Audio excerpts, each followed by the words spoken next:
నిన్ను నిలిపే మొగుడొస్తాడు నీ వగలే నగలంటూ గారాలే కురిపిస్తాడు.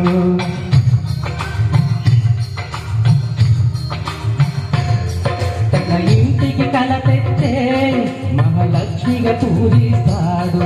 తన కంటికి వెలుగిచ్చే మణి దీపం నీనంటాడు.